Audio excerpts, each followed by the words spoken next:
নমস্কার বন্ধুরা, আশা করি সবাই ভালোই আছেন। আর আপনারা দেখছেন রুমার হেসেল। আজ আবার এসে গেছি একটি রেসিপি নিয়ে। আজ বানাবো চটপটা চিলি এগ কারি। আসুন দেখে নেওয়া যাক আমি কিভাবে রেসিপিটি তৈরি করছি। প্রথমেই আমি 5টা ডিমকে খুব ভালো করে সেদ্ধ করে নিয়েছি। এবার ডিমগুলির খোসাগুলো ছাড়িয়ে নেব। খোসা ছাড়িয়ে আমি ডিমগুলোকে অর্ধেক করে কেটে নেব। অর্ধেক করে কাটা হয়ে গেছে। এবার প্রত্যেকটা ডিমের মধ্যে আমি অল্প করে হলুদ ও নুন দিয়ে দেব। এবার খুব সাবধানে আমি নুন হলুদগুলো ডিমের মধ্যে মাখিয়ে নেব। যেহেতু অর্ধেক করে কাটা, সেই জন্য খুব সাবধানে কাজটা করতে হবে। এদিকে গ্যাসে আমি একটি ফ্রাই প্যান বসিয়ে দিয়েছি। তার মধ্যে দিয়ে দিয়েছি খুব সামান্য পরিমাণে সাদা তেল। কারণ ডিমগুলো যেহেতু অর্ধেক করে কাটা আছে, সেই জন্য খুব সাবধানেই আমাকে ডিমগুলো ভাজতে হবে। আসুন দেখে নিই ডিমগুলো আমি কীরকম করে ভাজছি। প্রথমেই ডিমের কুসুমগুলোকে ফ্রাই প্যানের দিকে মুখ করেই দিতে হবে।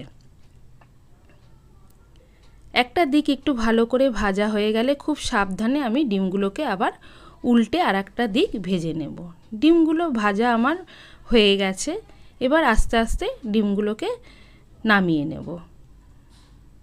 সমস্ত ডিমগুলো নামিয়ে নিয়ে ওই ফ্রাই প্যানের মধ্যেই আমি দিয়ে দেব 2 চামচ সাদা তেল। সাদা তেলটা গরম হয়ে গেলে তার মধ্যে দিয়ে দেব আগে থেকে কেটে রাখা রসুন কুচি। রসুনগুলোকে একটু লাল করে ভেজে নেব। তারপর এর মধ্যে দিয়ে দেব 1 চামচ গ্রেট করা আদা। আদাগুলো রসুনের সাথে একটু ভালো করে মিশিয়ে নেব। এরপর এর মধ্যে দিয়ে দেব পেঁয়াজ। পেঁয়াজগুলোকে আমি ঠিক যেভাবে চিলি চিকেনের পেঁয়াজ কাটে সেইভাবে কেটে নিয়েছি। এবার পেঁয়াজ, আদা, রসুন একসাথে একটু ভাজা করে নেব। একটু ভাজা হয়ে গেলে পরেই এর মধ্যে দিয়ে দেব ক্যাপসিকাম। ক্যাপসিকামগুলোকেও আমি পেঁয়াজের মতনই চৌকো চৌকো করে কেটে নিয়েছি। সমস্ত কিছু ভালো করে মিশিয়ে নেব। মেশানোটা আমার হয়ে গেলে এর মধ্যে দিয়ে দেব রেড বেল পেপার। এটাই আমার বাড়িতে ছিল বলে দিয়েছি, আপনাদের না থাকলে না দিলেও হবে।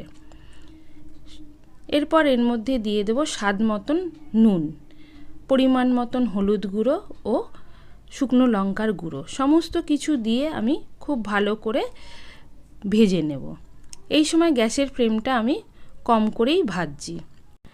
ভাজাটা খুব ভালো করে হয়ে গেলে আমি এর মধ্যে দিয়ে দেব 2 টেবিল স্পুন টমেটো কেচাপ।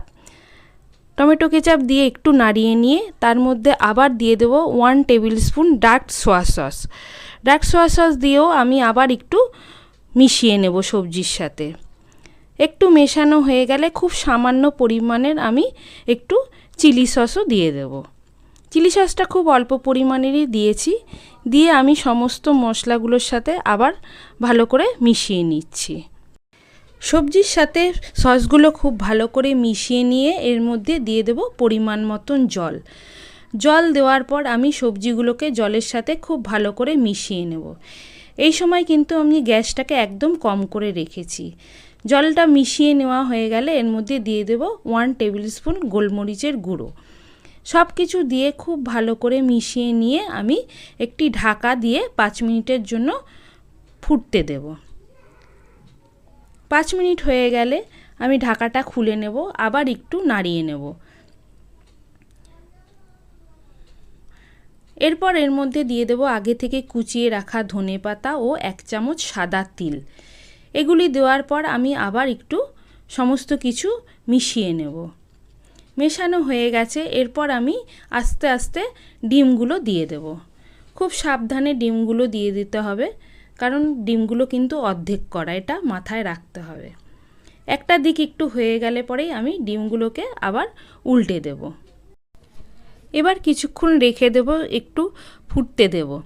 আমি কিন্তু রান্নাটা খুব কম আঁচেই করছি। দেখুন রান্নাটা আমার প্রায় হয়ে গেছে। এবার গ্যাসটা বন্ধ করে আমি ঢাকা দিয়ে 5 মিনিটের জন্য রেখে দেব। এদিকে 5 মিনিট হয়ে গেছে। আমি ঢাকাটা খুলে নিলাম। দেখুন রান্নাটা আমার হয়ে গেছে। এবার একটি পাত্রের মধ্যে সমস্ত ডিমগুলো ঢেলে নেব। একটু সাজানোর জন্য আমি একটু ধনেপাতা ও একটু তিল ওপর থেকে ছড়িয়ে দেব। রেসিপিটি যদি আপনাদের ভালো লেগে থাকে অবশ্যই লাইক, কমেন্ট ও সাবস্ক্রাইব করবেন। খেতে ভীষণই ভালো হয়। একদিন অবশ্যই বাড়িতে করে খাবেন। নমস্কার।